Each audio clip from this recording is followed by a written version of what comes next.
Здравейте, казвам се Спаска и в това видео се радвам да ви представя тази плетена мартиничка, която е страшно лесна и се надявам да ви хареса, да ви достави удоволствие и сами да успеете да си я направите. Приятно гледане! Нека да започнем.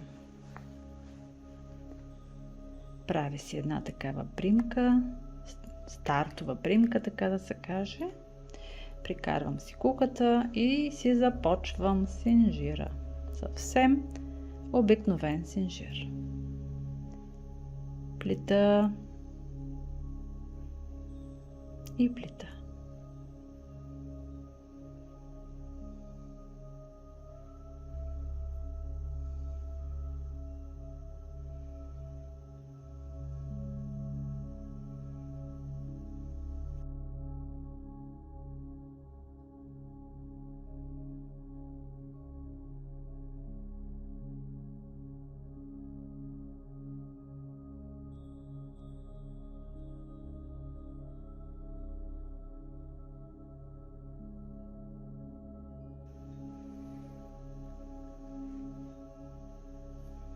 Примервам си колко пъти. 1, 2, искам 3 пъти да бъде, значи още трябва.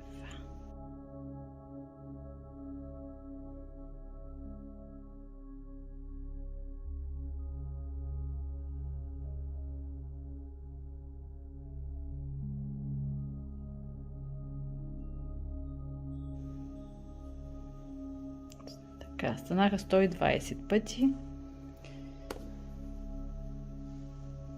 Пак си примервам.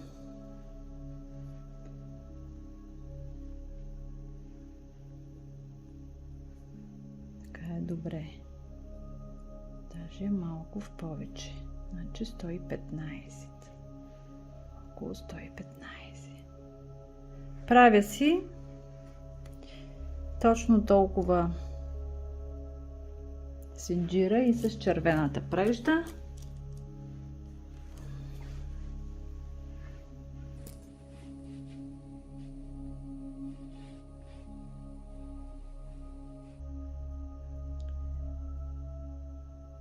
Продължавам с нея.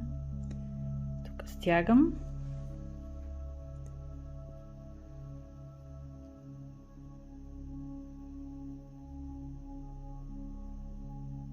После ще ги завържа двете краечета, за да не се развързват. Така. Малко е трики. И започвам.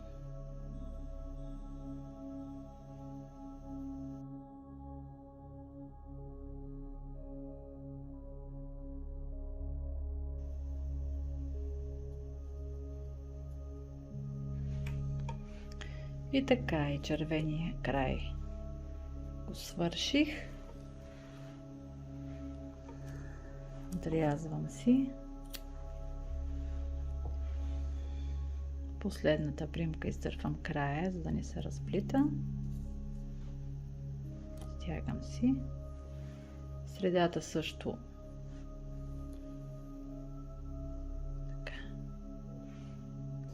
И така, може да си ги завържите или да си ги увиете по-точно около ръката по този начин, краища, и да си ги завържите. Или хващате в средата, където завързахме, завързвате тук здраво, с такъв обикновен възел.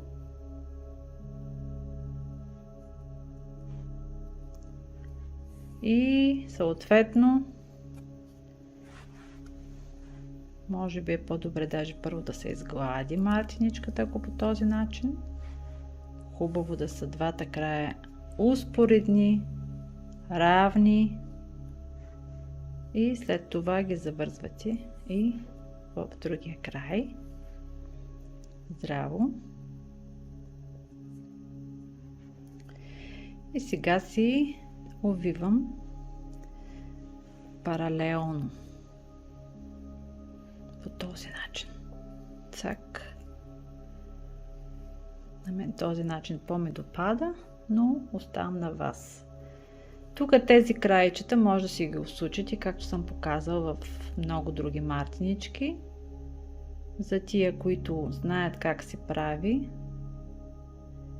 благодаря за гледането на видеото, а за тези, които не знаят, ще покажа пак.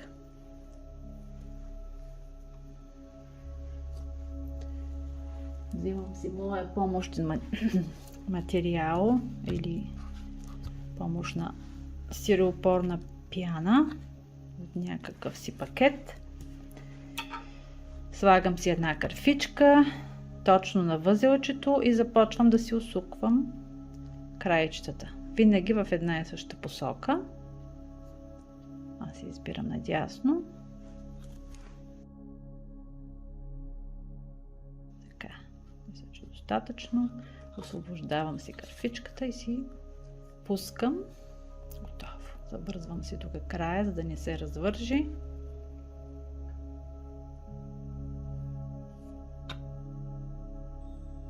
И си отрязвам.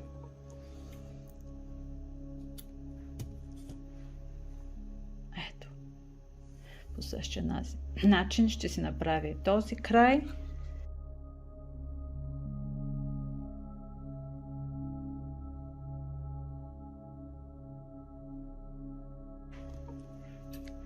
Отрязвам. И готово.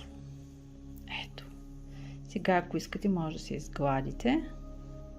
Аз приготвих всичко. Ако искате мартиничката да ви стане още по, как да кажа, елегантна, да има по-добър вид, може да се напръскате малко с лак за коса и тогава да я изгладите с кърпа. Ето така.